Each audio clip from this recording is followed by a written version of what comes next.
Good morning and thank you very much for joining us. I am Yori Folarin. I hope you had a great weekend. Still has to be said, so sorry for coming a bit behind schedule. I promise you it's not getting to be something of a habit. We'll get on top of that very, very quickly. However, quickly now, no more time to waste. Let's start off with getting some information in the first of 2 days actually. Today we'll look at the situation in Anambra, talking about the November 2 governorship election coming up. Something of, there's some, I just don't know how to put it, but long story short, INEC has removed the name of the APGA candidate, the initial candidate of APGA, Professor Charles Soludo. And it wasn't, he isn't the only one, but the name of the APC candidate is fine. We'll find out what this really does to prospects for the election coming up on November 2, and what the battles were going to be, and particularly how come a court injunction from Jigawa had the effect of removing, a governorship candidate's name all the way across in Anambra. The law does work in its ways. Well, Barrister Chika Ekunugo, former SSA to Governor Obiano on legal matters, joins us from Abuja. Good morning, Mr. Ekunugo. Good morning. Thank you. I'm sorry to make a correction. Please. I am not former SSA to the governor. I am a current SSA to the governor. I beg your pardon. Indeed, I take the correction. SSA to Governor Obiano on legal matters. So on legal matters, yes. Yes. You can help us out, please. Well, I guess you're used to it now because you've heard of it for a few days. But for the rest of us, what exactly happened? Because we thought it was a settled matter that APGA, the ruling party in Anambra, had its governorship candidate, and suddenly it looks like that's not the way it is anymore. Going by INEC. Clarify for us, please. Okay. I don't really think there's any confusion in Anambra State. The thing is very clear. On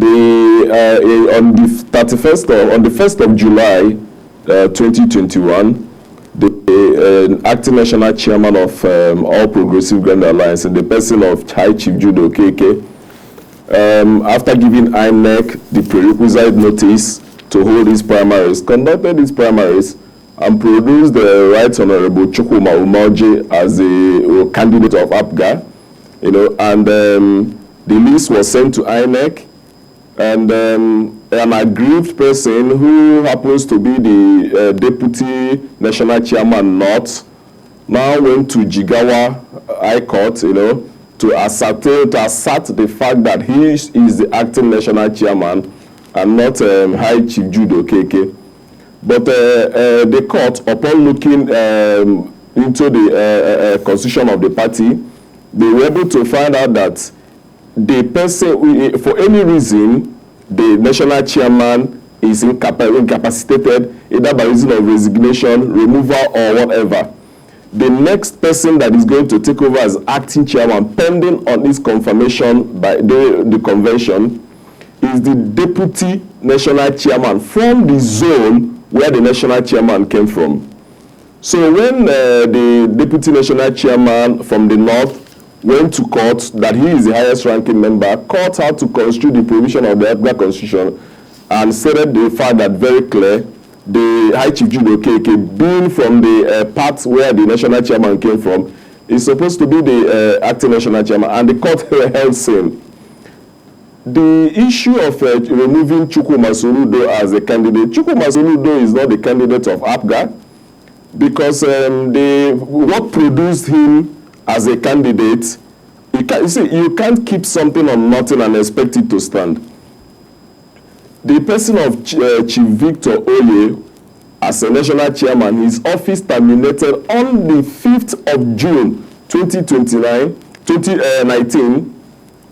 That is after the convention of 31st May that was held in Owerri on the 31st of May 2019, which produced Edozie Njoko as the national chairman.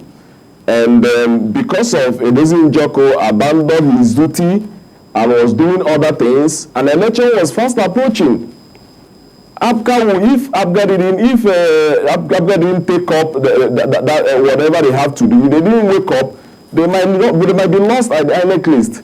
So it was on that premise that the INEC convened and suspended Edozie Njoku, the national chairman, and appointed Chief Jude Okeke as acting national chairman. Victor Oye was never the national chairman of APGA as at the 6th of June 2019.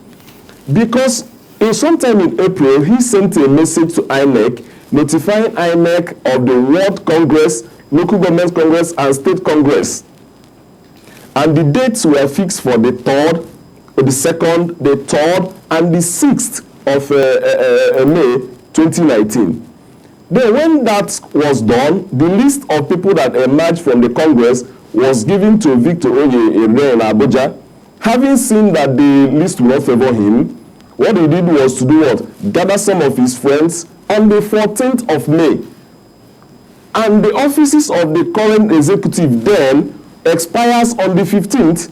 He convened with his friends in Oka, and they decided to hold what they called a meeting. I call that a party of friends. You know, maybe they held a party and they called that a NEC meeting. And they decided to move the Congress already conducted to 19, 20, and 21. Okay. So that's... And the Board of Trustees, hold on, I'm coming, let me clear this. The Board of Trustees went to court in Delta State in Kwale, and they got an order mandating Victoria to do what? To go back to that Congress that was held on the 2nd, 3rd, and the 6th of May. He went ahead, in defiance to court order, he fixed the primaries, he fixed the convention in Owerri, and he notified INEC. He now moved down to Oka. I don't know, one of the hotels in Oka, I don't know. They gathered and they purported to have held what they called a sham, what they called a convention. What I see that as a sham convention. And this was in total defiance to court order. So it seems to me... They claimed that he was protected by one judgment in Oyo High Court, but having construed the declarations of the court, of the Oyo court in that particular judgment, okay, he found out that they asked Oyo to ensure that he conducts the Congress before the expiration of the tenure of the current executive then. Mm-hmm, mm-hmm. Okay, so and the executive, the offices terminates on the 15th. Why are you holding a convention on the 19th, 20, and 21 when the office has already ended on the 15th? I see. And that Court of Appeal in Ibadan affirmed the decision of the Oyo High Court. You know, so it seems to me... It seems to me... The issue is that the issue for determination is who is the authentic national chairman of APGA. Exactly. Of which the High Court in Jigawa, APGA is a national party. Any court in Nigeria, any High Court in Nigeria can entertain the matter. That is why, so, from what you're saying... The High Court in Jigawa having given a judgment, not an order, not an injunction, is an order, is a court judgment. A judgment that has been appealed. And they have also applied, they have also sought for leave to join in the appeal. The issue for determination of the appeal is as to whether or not the Deputy National Chairman North or the Deputy National Chairman South, who is to be the authentic National Chairman. The issue of the date of the convention, who the convention produced as the national chairman, was never in contemplation. So you know, you started off by saying that my brother, my friend Chief Victor is simply chasing. Okay. It's on a wild goose chase. You know, you started off by saying that. You understand? Yeah, if you can hear me, if you can hear me, if you can hear me, I don't think you can. Okay. Whenever the Congress you claim that produced you as the national chairman was in total defiance to court order. The records are there. Now, while I understand, yes. If you can hear me, while I understand that, look, the matter of the chairmanship of the party is indeed a subject to one side. But as it affects the governorship candidates for the November 2 election, you started off by saying that Soludo was never a candidate of APGA, right? Yes. I said that because what produced him is not supposed to be in existence. That's why I say that you can't keep something on nothing and expect it to stand. Meanwhile, as you know, who produced him as a candidate has no right and has no right as at that time to produce him as a candidate. But Professor Soludo, was the national, he wasn't the national I hear you. What would be your reaction? What would be your reaction? High Chief is Judo Keke, and who did his primaries, monitored by INEC, monitored by security agencies, submitted the list to INEC. You know, I hear you. With the court judgment. I wanted to ask, what would you now say to the news coming out of Anambra that as far as Professor C. Soludo is concerned, there might have been a bit of political speak in that. He will not only contest, he's going to win by a large margin. In other words, Soludo sees himself as the candidate of APGA. No. You know, I always advise my friend and my people, the train has moved, please join the moving train. The people's choice is right, Honorable Chukwuma Michael Umeoji. You need to see the jubilation when his name was published by INEC. Maybe we get some phone calls. They have the might and the powers to do and undo. And the people's choice, the voice of the masses, the choice of the people is right, Honorable Chukwuma Michael Umeoji. People expected that to happen, and when it happened, people jubilated and commended INEC for doing the right thing, for hearing the voice of the people. I see. So whoever says that he's going to win the election, how are you going to win that? You're just a handful. How can you win an election when you don't even have the people behind you? Well, I don't know. Would you agree? You know, I know we're going to hear a lot more about this, but would you agree that therefore it seems that internally, domestically in APGA, it's not yet, I mean, not everybody is on the same page as far as the governorship election of November 2. Even in every family. Yeah, you even go to but family, particularly as for the candidature. Who are disobedient in the family. Yeah, but as for the candidature. Do you understand? Yes, but I do. I understand you perfectly. The majority, if we are talking, let's do it on a ratio of on a 100% basis. 95% are totally with Right Honorable Chukwuma Michael Umeoji. Even the day the judgment, the INEC published the list of Right Honorable Chukwuma Michael Umeoji, the jubilation that day even overran the jubilation, will I call it the burial of Obi Kubana's mother, which was the sort of attention that day. I hear you. When immediately the list was published, Anambra people went agog. Jubilation everywhere. Because that's what people expected, and that was what people prayed for. Okay. So we say commend INEC for doing the good job, and we thank the judiciary. But INEC was always been the last hope of a common man. INEC is reported to have been present at the primary election of Soludo. What's your comment on that? Well, I wasn't there. I'm an APGA member. I wasn't there at the primaries. I didn't know how the primaries was conducted. All I knew is that when the national chairman, Vice Chief Judo Keke, conducted his primaries, I was there present as a party man. Okay. And I saw INEC was there, security agencies were there. So I wouldn't know about how they did whatever they must have done. I am not aware of it. So I am not aware of it. So as of this moment, right now, the candidate of APGA for the November 2 governorship election, according to you, is rightfully who? No, not according to me. INEC and court, not according to me. I don't have powers to make a candidate. Okay, according to INEC and court, is that the official view? It's public. His name, the official view? His name is published in INEC's list and INEC website. Indeed. So why will it be according to me? The records are there. So it's not according to. I don't have the powers to make a candidate. The INEC did based on a judgment from court. Okay. Well, it's not my power. It's not my making. It's not according to me. It's according to. If it should be according to human beings, it should be according to the will of the people. Yes. It's according to the will of the majority, because people are happy.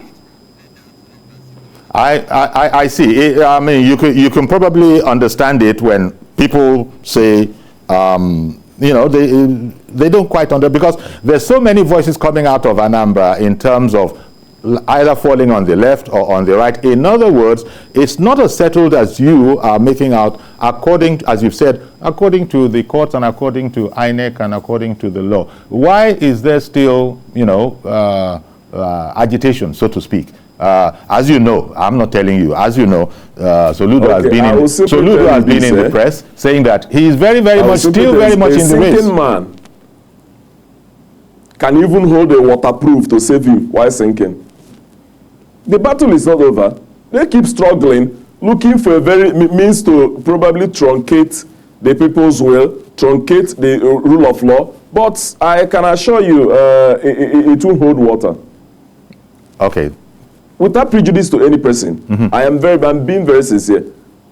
Professor Chukwuma Soludo is a good man. I wouldn't say I had dealings with him, but he's around. But what we are talking about is issue of law and issue of fact. Okay, you know what? The fact remains that the authentic national chairman of APGA is High Chief Jude Okeke, and the law has made it so. The law has backed it up. But it is not the chairmanship. It's not the chairman. It's not the chairmanship of the party. I can't comment on matter is on appeal until it comes out. Yeah, but it's not the chairmanship of the party that's up for grabs on November 2. It's not the chairmanship. 11 o'clock or so on this date, by this time, the authentic national chairman of APGA is High Chief Jude Okeke, and the authentic candidate of APGA is Right Honorable Chukwuma Michael Umeoji. Okay. I'm going to have to... That is it. I don't have the powers to change it. I'm going to have to leave it there. And I want to thank you very much, Barrister Chika Ekunugo, SSA to Governor Obiano on legal matters. Thank you very much for, giving us this insight. You're welcome. Indeed. Okay. So, what we're going to do is we're going to open up the phones. And as I was saying, we haven't heard the last of this. We'll probably continue on this because there must be an alternative view. He himself was saying it, even in any family. So we'll be looking further into that, perhaps tomorrow. But in the meantime, you can call in because we do want to hear other viewpoints on this whole matter. I've just been reading, maybe a lot of people who are also focusing in that area have also been reading a lot of commentary, a lot of stuff on how it is indeed going to pan out on November 2. Is it, as we have just been told, that it is not Soludo anymore, it is Honorable Chukwuma Umeoji, if that is the case? There was a lot of talk about the chairman of APGA. That is one. But as I was trying to point out, but I think there was a sort of a lag, he couldn't hear that. Whereas it is important, it's not the chairmanship that's coming up. Good morning, Reverend Dominic. Good morning, Yori. Reverend Dominic, I believe Anambra is your home state. Oh, no, Imo is my home state. Imo? Oh, okay. Yeah, but still, you want to weigh in on it. Go on, please. You could have asked that man if he's still the present SA to governor on legal matters. He did say that he is. I announced him as the former, but he said he is the current. It's not. Because I have it in good authority that Obiano has sacked almost all of them. I'm not holding ground for anybody. I'm not speaking for any party. I hear you. That's why I'm not speaking for any party. But one person said there's no way in our politics in Nigeria, we are an SCA governor. We're backing another candidate which governor is not backing. Governor Obiano is for Soludo. And most of them, I don't know their problem, we are for the other candidate. He said up to 95% of the people, according to him. Our nation statistic, you know how it is. You know how our statistics and data is in Nigeria. It is 1 + 1 can be 11, and 1 + 1 can be 2. Now, there's a time I want to thank you. In fact, I think I'll have an opportunity to be speaking tomorrow, God willing, with the Commissioner for Information over in Anambra, Sidon Adinuba, and then we'll get, more perspectives on this whole matter, because the gentleman who spoke earlier saying that he corrected me. I announced him as the former SSA to Governor Obiano, but he corrected me that, no, actual. Okay, so, that's from the horse's mouth. So thank you very much, Reverend Dominic, for calling in. Maybe someone else could call in. Maybe we could get a call from Anambra before we indeed speak with a person that we know is still very much close to the governor. Tomorrow, that is, when Sidon Adinoba is scheduled. He was earlier scheduled to talk about developmental issues in Anambra State. So I don't see why we shouldn't slip that in. In fact, it's no more than it's more than slipping it in. We'll probably make a pillar of it. Say, look, what's the official view out of Anambra? So, not everybody is on the same place, on the same page in Anambra in relation to the November 2 governorship election. The legal practitioner that I spoke with, Chika Ekunogo, he says he is the current, not former. Reverend Dominic was wondering if that is indeed the case, but he made much of the fact that the chairmanship tussle was still an issue. And I was trying to get in that, yeah, it probably is important, but is it going to be more important than the actual candidate on the second? So, Mazi Okoroafo, good morning, sir. Good morning, Sayori. Yes, sir. Sayori, what is happening now in Anambra State is a politics of commotion and confusion. Commotion and confusion in the sense that we don't know who is saying the truth, who is lying. Now, the question now is this. INEC, among all these names, which one have they picked? Is it Soludo or the other man he just mentioned there? But the thing is, when you come to politics down east, that's the politics of tribal sentiment. Now, what does it take for all these factions, faction A, faction B, C, D to Z, to come together and say this is what they want? You see, it is them that makes tension in politics down Anambra State to be very, very hot. And that is why you saw, before Soludo came out, you saw assassination attempt. Now, who knows what is going on now when they start campaign? Now, that is the problem that people down is the way they take politics. I don't know. That is why I've been saying it, I'm still repeating it now. That unless Nigerian politicians take politics as a vocation, but in as much as they take politics as occupation or business oriented, all this calamity, all this bragada will continue to happen. But the question is, the way forward for Anambra State is for the governor of Anambra, President Obiano, to make a statement, radio broadcast, that this is the candidate that APGA has in Anambra State. This is the candidate. So that people, all these issues regular around will just to a stop. Indeed. But as long as the governor just mute, silent, that means it's also increasing the tension of what? Abracadabra in Anambra, which is never. But although Anambra is there for politics of commotion and confusion, I pray it will not happen this time around. Thank you very much. Have a blessed day. Indeed. Thank you very much for calling in, Mazi. Okay, then stay with us, please. We'll take a break. Okay, welcome back. Unfinished business on the whole Anambra scenario, and we will get to it. But switching gears for the moment, our guest this time is also remote, the founding convener of the Coalition of Democrats for Electoral Reform, and you know that is Mr. Ayo Okpadokun, former General Secretary and spokesperson of NADECO, as well as the former General Secretary of Afenifere. Good morning, sir, and thank you for being able to join us.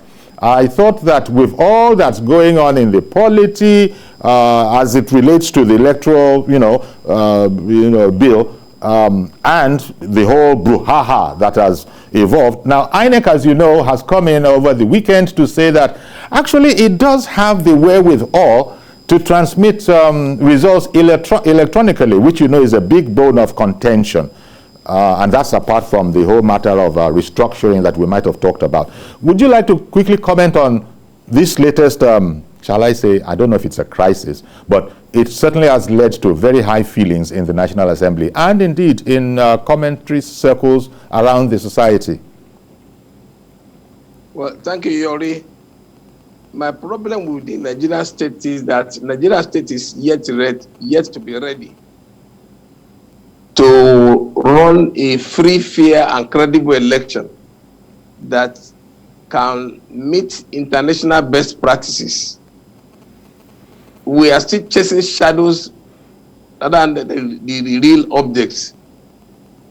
Before you talk about transmission of electronic results, the fundamental matter, as far as I am concerned, is the fact that the electoral management body, as of necessity, should be independent, must be independent of the executive. The election that brought President Umaru Yar'Adua into office,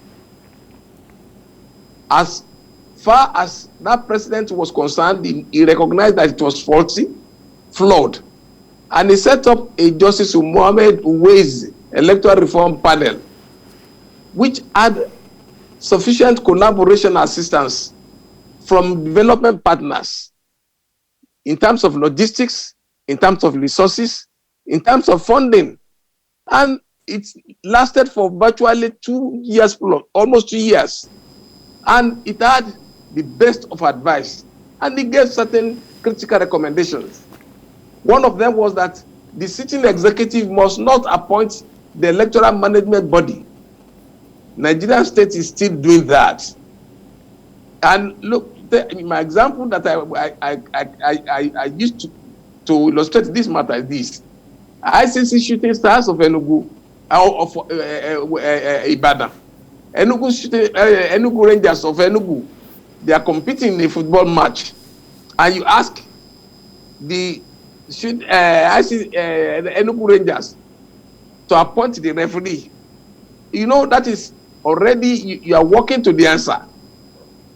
It is not done anywhere. But is that part of why? Is that part of why you say that INEC is not really ready to conduct credible elections? It is not even. It's not INEC itself. INEC was set up by government. I'm saying the government is not ready. The government itself is not ready to conduct. But INEC is independent and credible election. So ready or not by government, INEC is independent. It is not. At all. This was appointed, the chairman and the members are appointed by the sitting executive that is a contestant in the election. Okay. How can we be talking about independence? Okay, sorry sir, just a little quick observation from me. Your hands are obscuring your face, you know, as you gesticulate normally. Your hands are obscuring your face. So if you just bear that in mind. So, but so are you now saying that it's now a moot point, whether or not they're able to transmit electronically, bearing in mind what you've said, you know, before that, which is that we as a society, government in particular, as you put it, we're not ready yet to conduct free and fair elections, and that INEC is not independent. It's a very dim picture that you paint. But it has always been so. When CODA was presented to the public in 2008, we stated it categorically that for us to move forward, there must be the implementation of Justice Mohammed Uwais' critical reform recommendations. The Nigerian State has not started to utilize any of those recommendations. That's what shows to me it is an exhibition of their lack of faith in organizing a free, credible, and fair election that can stand the test of international best practices. So that's on one side. Where do you think all of this, your commentary, now leaves us in terms of, you know, 2023 elections that we say proverbially are just around the corner in 2 years' time? As far as I'm even concerned, to be candid, Yori, I'm not one of your fans that is committed toward the rat race for 2023. I don't believe that is the most important. Why did you bring me into it? Important thing. Why did you bring me into it? When you say not one of my fans. Yes, I don't join. I'm not joining you in running the rat race for 2023 election. Okay. It is not the critical thing. The critical thing is for Nigeria to return to 1963 Republican Constitution. Because I was going to ask what therefore is the way forward, and that seems to be what you are telling me now. Right, that's what I'm saying to you.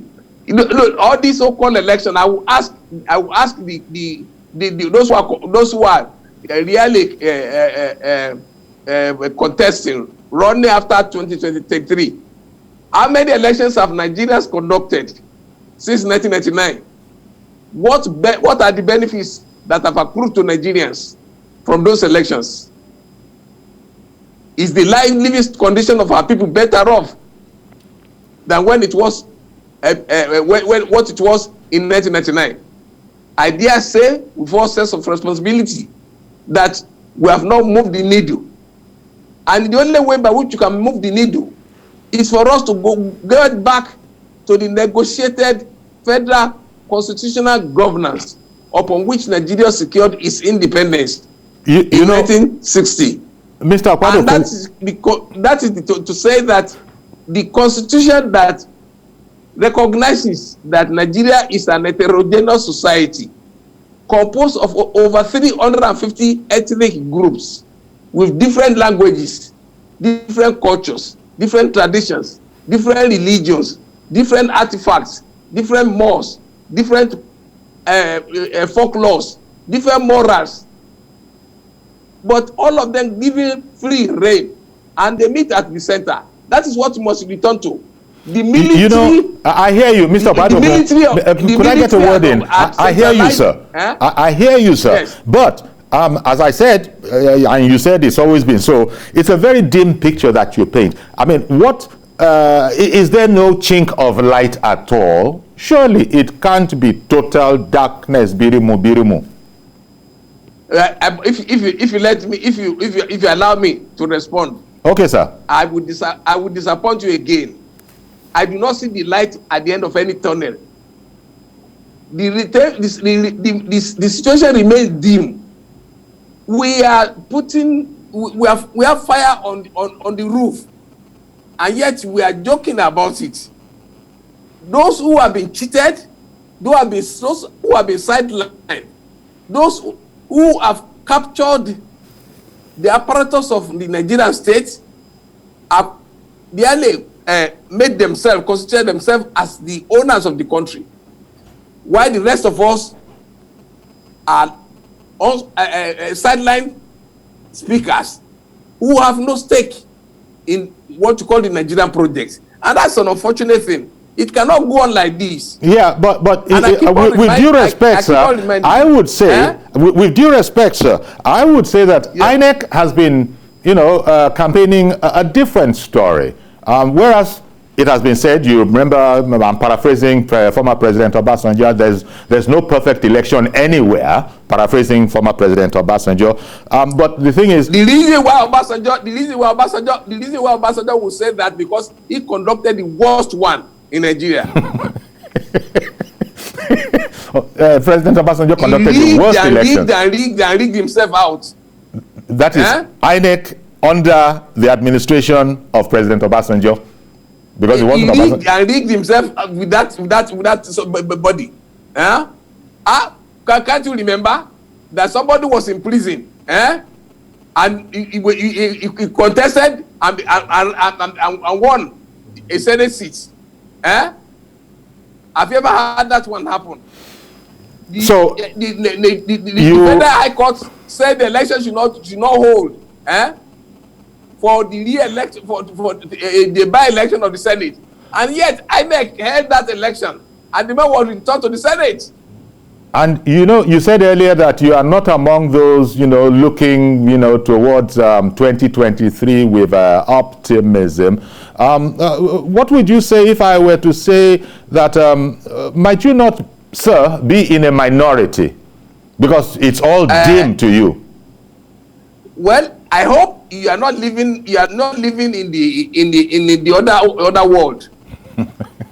The ethnic nationalities, yes, as represented by the Pandef for the South, the Ohanes and the Igbo, representing the Southeast, the Afenifere and the other groups in Yoruba land, Ilano Odua and the likes in Southwest, and a very significant majority of the Middle Belt. They have corroborated what I'm saying. I'm just speaking authoritatively as an arbiter that the greatest majority of Nigerians are of my view. Okay, so but what you said that would be what you have said would really sort of work on the situation positively is if we were to return to the 63 Constitution. That much you said. That is what you would prefer. I dare suggest that's not likely to happen in the next 2 years. Look, whether the Nigerian state likes it or not, they must give in to the popular will of the Nigerian people. A situation where President Buhari still imagined himself to be the military dictator that he was in 1984 and 85, before he was removed by General Babangida, is not helpful to him. He had come to us to tell us that he is now a Democrat, that he believes in democracy. That was why we massed our people to vote for him in 2015. But it's been a great letdown. The Nigerian popular will are demonstrated by all these ethnic nationalities and the population. Your hands again. Have no consequence to it. Your hands are obscuring your face again. He's just behaving as if nothing happens. He's not interested in what the people are interested in. Okay. So one moment, please. One moment, please, while I take a viewer. A viewer has called in, right, maybe wants to add something or comment. Good morning, Chidi in Kafanchan. Good morning, Chief Yori. Good morning, sir. Thank you for calling in. Yes, I'm delighted about the program that is currently on air. And I want to contribute towards the subject matter of Anambra elections coming up. Well, actually, that was our first topic.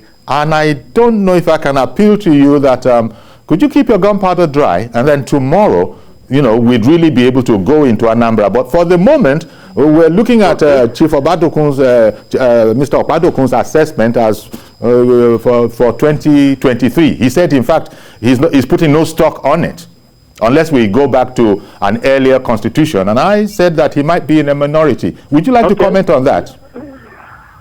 About hello? Please go ahead. You said you wish me to comment about... I would like you to comment on the current subject, which we're looking at INEC, for instance, saying that contrary to... Okay, I understand that viewer has gone. Back to you, sir. Mr. Ayok Badokun. I tried to get that gentleman to come back tomorrow when we squarely face Anambra again. We started out with Anambra and a bit of, shall I say, confusion over there. I imagine that's too far away for you to comment on yourself. Or is it part of the same situation around the country, everywhere you say, we don't really know what we're about? The truth of the matter is that you are not ready to conduct any free and fair election. We are not. That is, as a people, as a country, as a government. As a government, your government is not ready. How would they have shown that they were ready? Well, when we return to federal constitutional governance. Okay. Yeah, but a lot of people are saying that, but they know it's not an overnight operation. There's nothing elaborate about it any longer. Okay. The military used decrees 1 to 9 to abrogate and suspended the negotiated federal constitution. Okay, let me take another. We did not accept their decrees. Okay. Which they have fashioned into the so-called constitution. Yeah. I understand. All that they have done, all the institutions they have created since 1966 remain illegal, as far as we are concerned. Okay. Ada is joining us from Jos now. Another viewer, Ada, is joining us. Good morning, Ada. Ada from Jos. Good morning. The INEC chairman, they have told us times without number that have the capacity to transfer results electronically. With this assertion, one begins to wonder where the National Assembly derived their conclusion on the same issue. Well, from NCC. You know they invited NCC in. But remember, Mr. Lori, I watched that in all through. When they had that now on Thursday, they agreed that the next day, being Friday, that they're going to invite INEC chairman and the NCC man. Isn't that correct? The next day, they didn't extend the invitation to INEC. They only listen to NCC. And NCC, what he said, from the stories I've been following, before now, what he said there was not what they gave us before in terms of coverage. Then even at that, my own position is this, even at that, between now and the next election, the way INEC is sounding, it seems they can cover the gap. So why is the National Assembly still insisting on doing it the way they want to do it? And the annoying part of it is that they even put a caveat there that INEC will not come and take permission from them. They'll go to NCC, consult them, come to them and then take permission. And I begin to wonder, some of them are even lawyers there. Even mean that it's a lay person that is following the story. Where did they get that power? What is happening in this country? Indeed. All I want to say, I'm appealing to them to please stop making a mockery of our democracy. They should not betray the confidence reposed in them. If they continue this way, history will never forgive them. Honestly speaking, it's really unfortunate. All right, then. I'm not even after even if they have said the INEC should make sure there is enough coverage for them to decide on, get it to INEC as a discretion. Why should they be a referee in their own mind? Okay. What is happening? Maybe it factors into what Mr. Okpadokun is telling us, that we as a government, as a society, as a people, we're not ready yet, is Mr. Okpadokun's assertion, to conduct free, fair, and I agree with it now. It's a money bag now, money changing hands. The electorate, poverty. What kind of poverty will make you sell your birthright? Thank you very much, Ada. Appreciate your call. Thank you very much. So, well, Mr. Okpadokun, there's someone else who says that in the light of, your summation, she finds it difficult to arrive at any other conclusion. Mr. Okpadokun, in closing now, are you still there? Yes, I'm there. Yeah, you heard Ada's comment that, she finds it difficult to arrive at any other conclusion. I did. You see, if you are talking about electronic transformation, there are more to it than what the simple idea of a transformation of election results. In other places, I don't know what evidence have been presented by INEC to anybody to enable people to verify their claim of their readiness. Okay. To be able to transmit electronically. Look, in other places where there have been electronic voting, in India, in America, in perhaps South Africa too? Germany, that's right, in Germany. Okay. The fact of the matter is that because of prolonged period of trials and errors, one of the basic ingredients that determines whether or not a country can go on electronic voting and electronic transmission is the fact that there must be handy the application. There must be an application inserted into the electronic voting machine. Mr. Okpadokun, we've run out of time. But I do get your gist, because the point you were making is that there's a lot more to it than just making the claim that you can transmit elections, in an election. I take that point that you are making. So unfortunately, I want to thank you very much, first of all, for making time for us. And we can't really, go into it any much more than this.